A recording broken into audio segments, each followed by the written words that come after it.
Hello friends, कैसे हैं आप लोग। आज हम लोग पढ़ेंगे ग्रुपिंग ऑफ सेल, जिसमें हम लोग पैरेलल ग्रुपिंग पढ़ चुके थे। तो चलिए सीरीज ग्रुप पे लिखिए, सीरीज ग्रुपिंग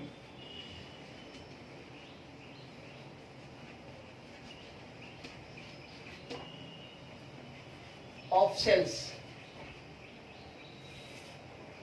एक्चुअली क्वेश्चन जो है, ये topic numerical point of view से स्ट्रॉन्ग है, ठीक, और हल्का भी है। ऐसा नहीं कि बहुत ज़्यादा कॉम्प्लिकेटेड है, लेकिन पढ़ना है, पढ़िए और देखिए, एक बार जल्दी समझ में आ जाएगा। तो मान लो कि late n cells are connected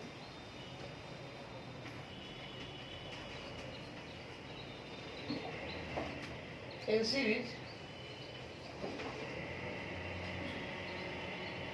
मान ली कि एक सेल है, दूसरा सेल है, तीसरा सेल है, n सेल, एक सेल है, दूसरा सेल है, n सेल है। मान लो कि इसका EF E1 है, इसका E2 है, इसका E3 है, En है, यह आपका R1 है, यह R2 है, R3 है, Rn है।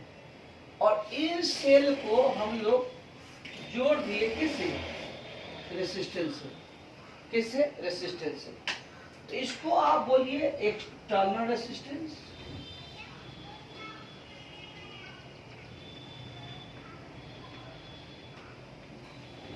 या बोलिए resistance of load, resistance of load.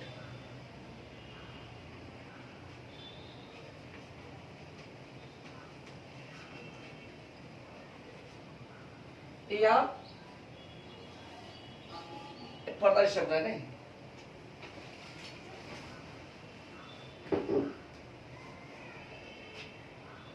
Resistance of load या टोटल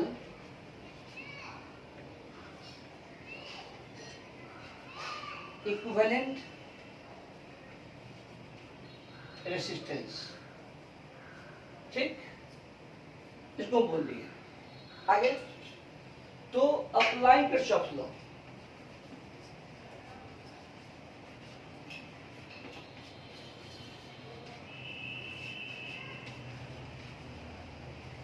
अप्लाई किरचॉफ लॉ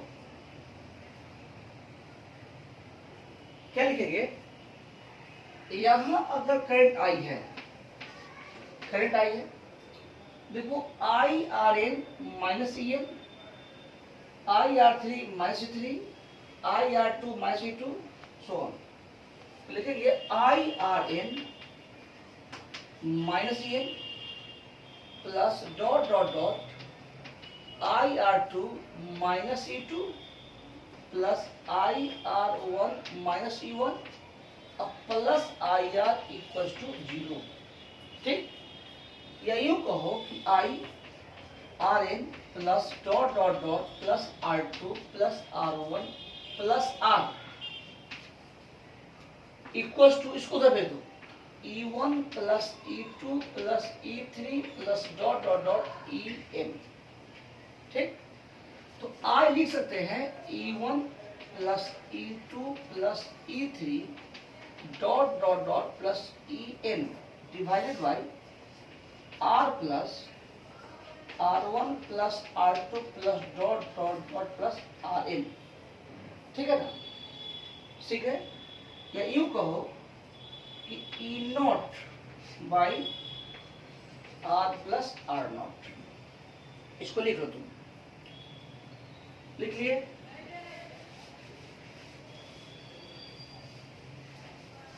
चलो, अगर मान, हाँ एक मिनट, जहां ई नॉट क्या होगा बताओ?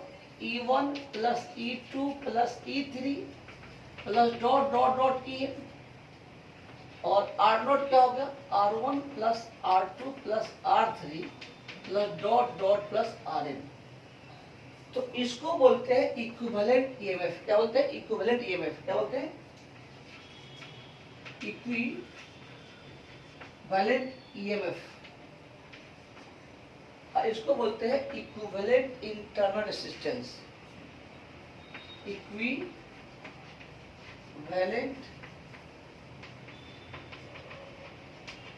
इंटरनल रेसिस्टेंस,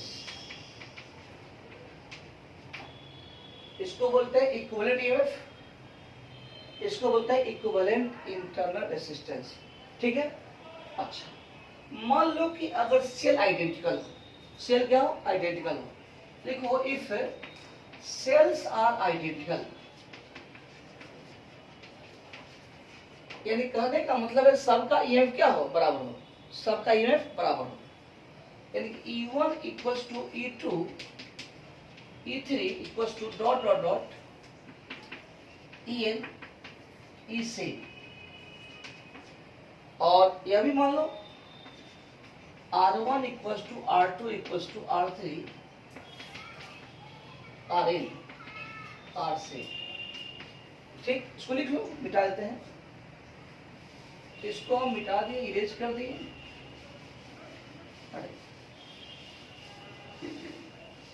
तो बताओ I कितना हो जाएगा? तो देखो I कितना होगा, E plus E plus E plus E plus 2 कितना times? n times.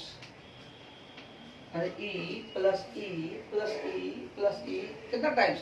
n times, divided by R plus R plus R plus R plus कितना टाइम्स? n times. ठीक है। और फाइनली हो गया NE divided by R plus NR। ठीक है, जहां E नॉट हो गया R plus R not, E not कितना हो गया? NE, R नॉट कितना होगा?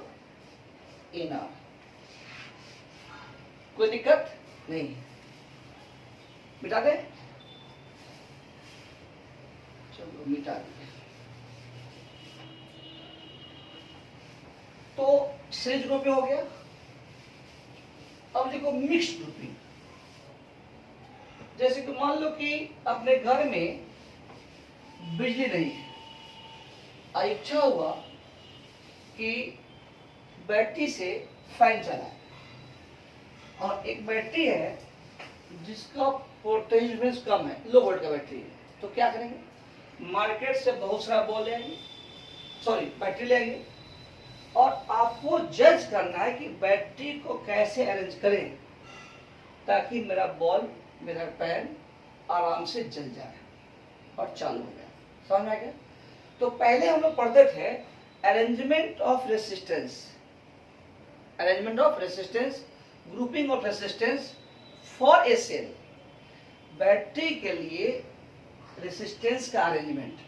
आज हम लोग पढ़ रहे हैं arrangement of cell for a resistance. समझ में? रेसिस्टेंस फिक्स है और सेल को अरेंज करना है।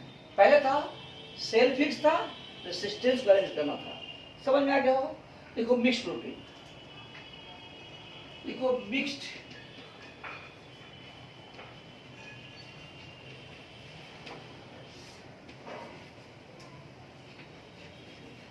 इसका मतलब था कुछ सीरीज में है, कुछ पैरेलल में है। ठीक, तो मान लो कि हाँ, इसमें जो ही पढ़ेगा आइडेंटिकल के लिए, क्योंकि अगर डिफरेंट होगा तो सीरीज में तो कैलकुलेट करना आसान है, लेकिन जब पैरेलल लेंगे तो बहुत मुश्किल है। और ऐसे भी हम लोग को सिलेबस में आइडेंटिकल का ही क्वेश्चन आता है। अगर डिफरेंट करेंगे तो मैक्सिमम 2 सेल होगा, तो 2 सेल सीरीज में होगा तो कैलकुलेट करना आसान है। अब पैरेलल होगा, कल पिछले क्लास में पढ़ा चुके हैं। ठीक, चलो मान लो कि एक सेल ये है, 2 सेल है, 3 सेल है, dot dot dot n cell है, यानी कि 2n टाइम्स, माने 1 2 3 n। मान लो कि यह R1 है, यह R2 है, ये आइडेंटिकल है, R R R R। मान लो कि एक और है, 1 2 3 n, फिर एक बार और 1 2 3। ठीक, और ऐसा ऐसा m टाइम्स है, 2m टाइम्स।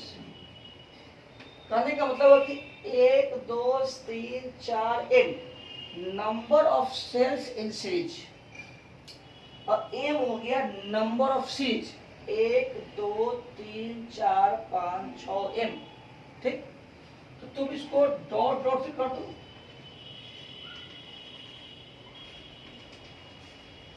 ठीक,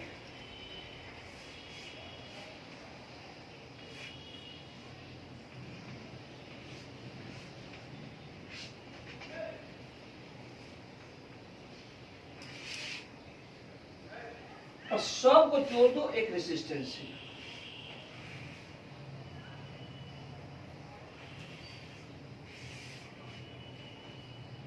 ये आर से मान लो करंट I1 है, ये करंट I2 है, ये करंट कितना है I3 है, ये आपका IM हो गया।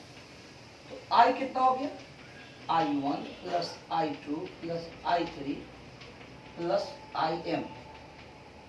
ठीक, यह हो गया I1, क्या बोलो I1, यह होगा I2 I3 IM।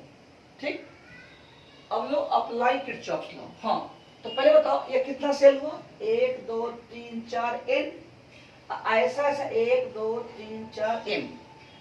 Total number of cells कितना हो गया, टोटल नंबर ऑफ सेल्स हो गया m equal to m into n। ठीक, अब लगाएंगे किरचॉफ्स लॉ। अप्लाइंग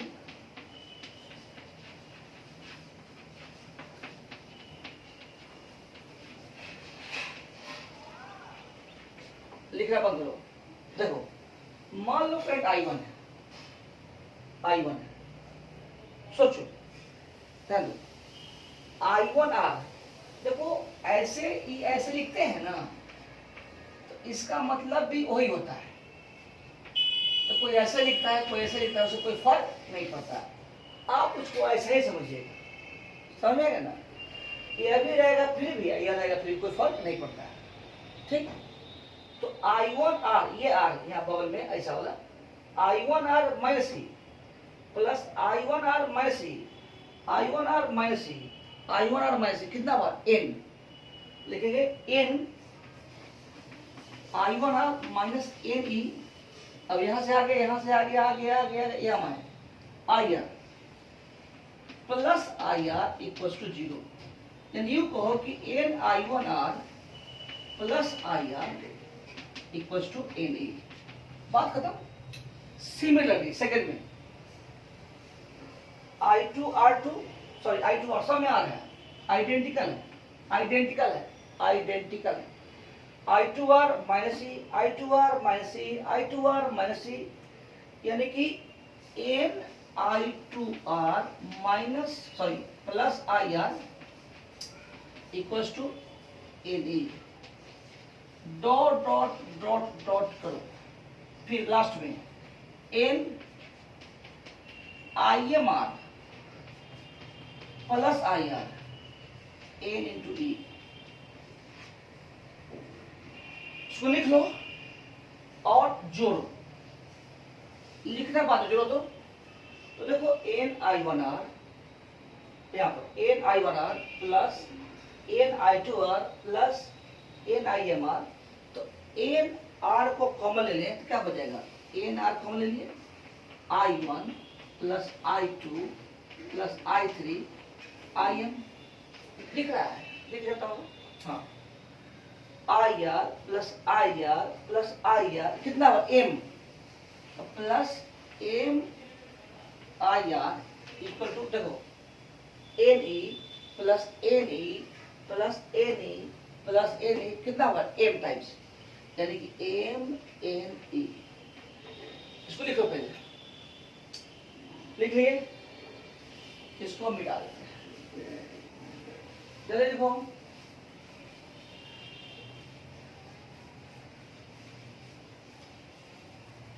चलिए अब यहां पर करो, देखो एन आर इसको I1 plus I2 plus I3 plus IM लिखा हुआ भी है, तो I कह सकते हैं, I plus MIR MNE, I common निकालो, NR plus MR MNE, I कितना होगा,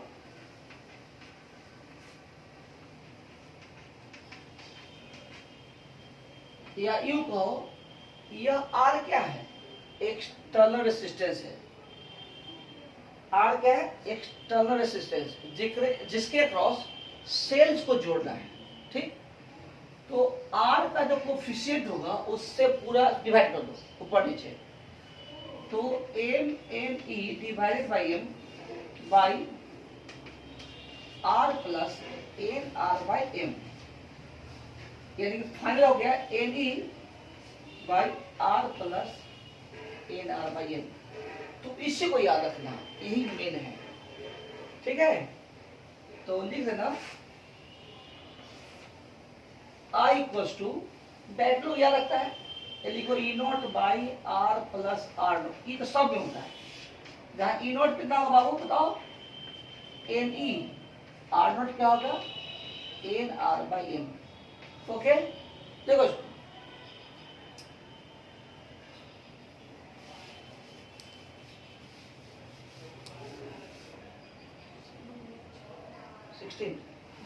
चलो लिखो,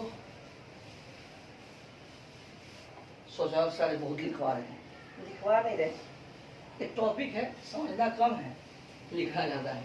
चलो अब ध्यान दो, हम अरेंज कैसे करें ताकि इस सर्किट में, सर्किट तो मिटा दिए, रेसिस्टेंस में कैपिटल R में एक्सटर्नल रोड में करंट मैक्सिमम हो, पावर मैक्सिमम हो, हीट मैक्सिमम हो, ठीक। अच्छा थर्मल जानते हैं, नहीं, देखो जैसे कि मान लो कि एक रेसिस्टेंस है, समझ तो कुछ है नहीं, बहुत सिंपल है। देखो एक अपना बैटरी है, ठीक, मान लो कि किसी समय इसको लेके थोड़ा सा घेर दो, कंसेप्ट ऑफ थर्मल हीट, बहुत सिंपल है, 9th में पढ़ा होगा, फिर भी मान लो किसी समय करंट आई है, तो यह ए है, बी है, तो VA माइनस VB कितना होगा, I इंटू आर। और हम बता चुके थे, तुम लोग को याद होगा तो नहीं है, याद तो करता नहीं है, समझता नहीं है। बैटरी जो होता है सोर्स ऑफ एनर्जी के source of charge, source of energy. Battery का काम क्या है, पोटेंशियल डिफरेंस को मेंटेन करना। बैटरी का काम क्या है, इलेक्ट्रिक फील्ड प्रोवाइड करना, यानी कि हर पल वह इलेक्ट्रॉन को एस्लेट करेगा, इलेक्ट्रिक फील्ड के द्वारा इलेक्ट्रॉन दौड़ेगा, एनर्जी को खर्च करेगा, फिर आराम करेगा, फिर एनर्जी एस्लेट करेगा, फिर आएगा, फिर चार्ज जो है एस्लेटर होगा। बैटरी जो है घुमा फिरा कहो कि चार्ज का एस्लेटर है यहाँ पर, मतलब समझने के लिए। तो एट एनी इंस्टेंट, ध्यान लिखा नहीं, at any instant the electric current I,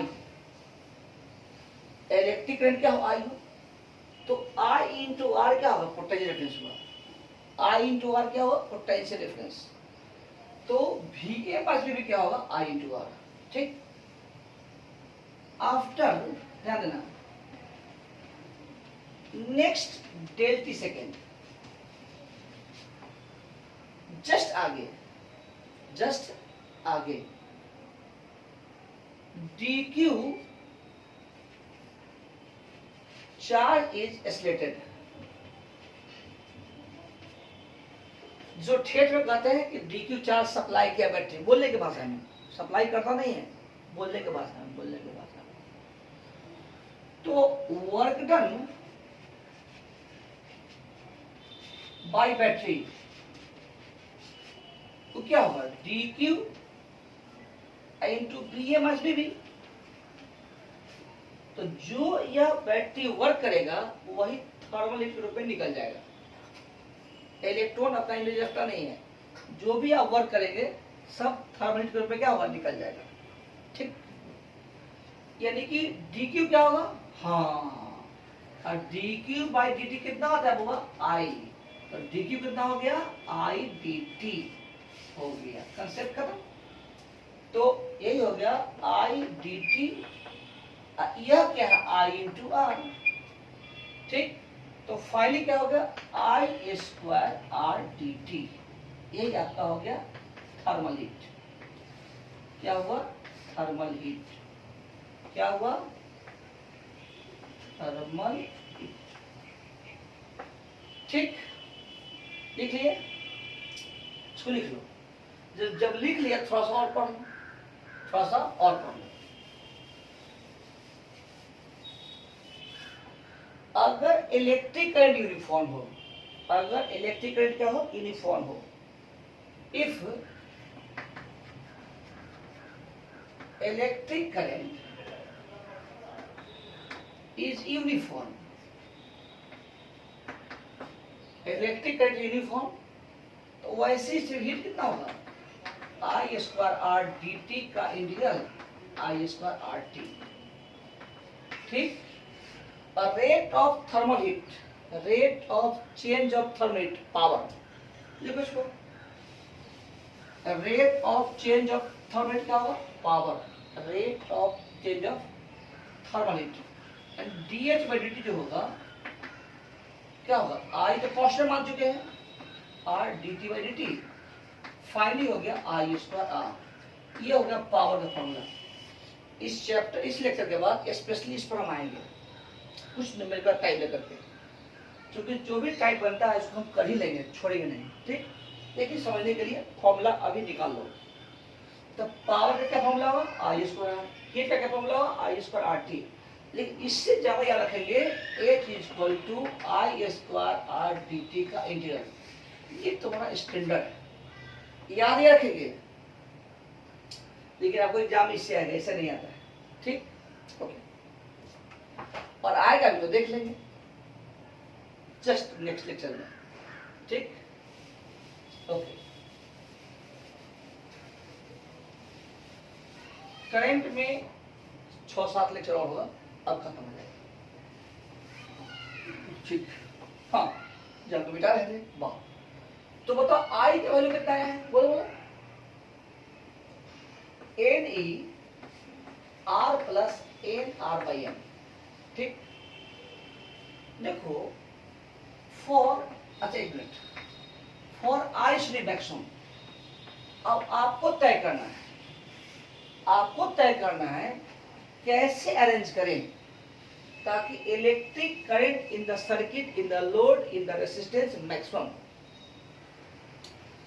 आपको तय करना है कि कंडीशन क्या होगा, कंडीशन क्या होगा, कैसे अरेंज करें ताकि electric current in resistance capital R Bakar load maximum, power maximum हो। ठीक, घबराओ नहीं, बहुत सिंपल है। एक सवाल दिए हैं, उसमें N1 N2 कर दिए हैं, उसको मतलब नहीं बात है। तो क्या होगा कि I इक्वल क्या होगा एन। अच्छा इसको लिख रहे हैं बहुत शॉर्ट कट, ऐसे इसको डिफरेंशिएट करके ही बनाते हैं, कोई फायदा नहीं। देखो लिख सकते हैं रूट आर का whole square, root N R by M का स्क्वायर, बोलो एन आर बाई एम का square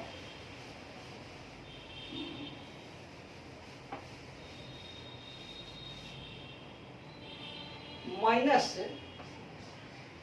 2 root R root N R by M plus 2 root R root N R by M. कोई दिक्कत नहीं, यानी कि एन ई बाई, अच्छा A square plus B square, सही है, जितना घटा है उतना जोड़ दिए। ठीक, यानी कि A square plus B square minus 2ab, A minus B का स्क्वायर। ध्यान देना थोड़ा सा, कैलकुलेशन है, plus 2 root R root N R by M.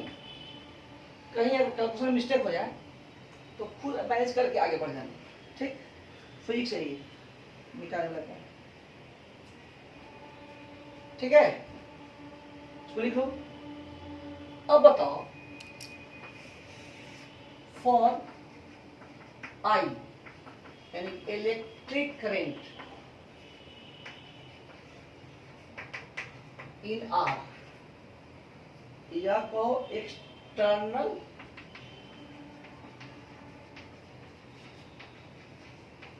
Resistance,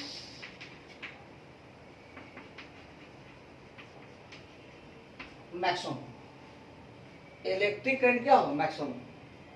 तो वैसी स्थिति में क्या होगा, I इक्वल्स टू, हाँ एक मिनट, तो I मैक्सिमम होने के लिए नीचे वाला को मिनिमम होना चाहिए, समझो थोड़ा सा।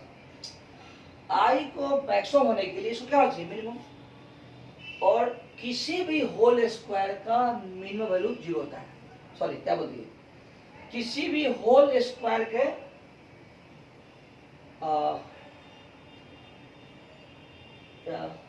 एक मिनट, आई मैक्सिमम जो मिनिमम, और यह मिनिमम क्या होता है, मैक्सिमम 0।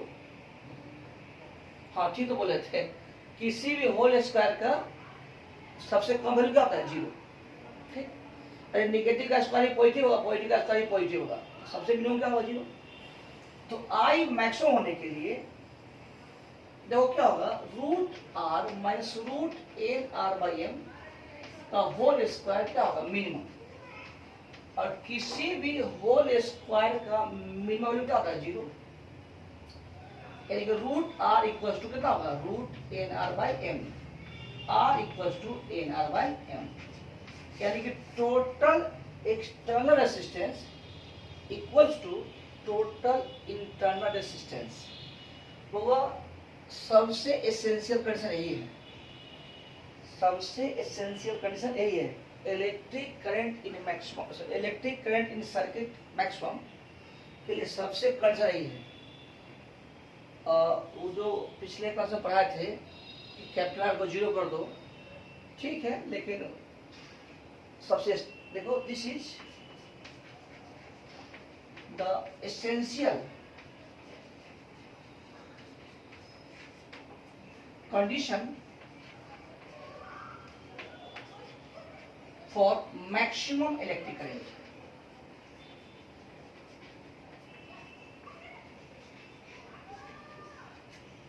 इलेक्ट्रिक करंट मैक्सिमम हो, इसके लिए सबसे एसेंशियल कंडीशन यही है, ठीक।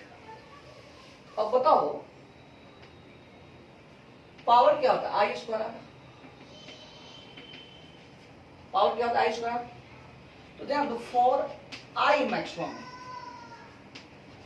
Are equals to N R by M, and for P sorry maximum,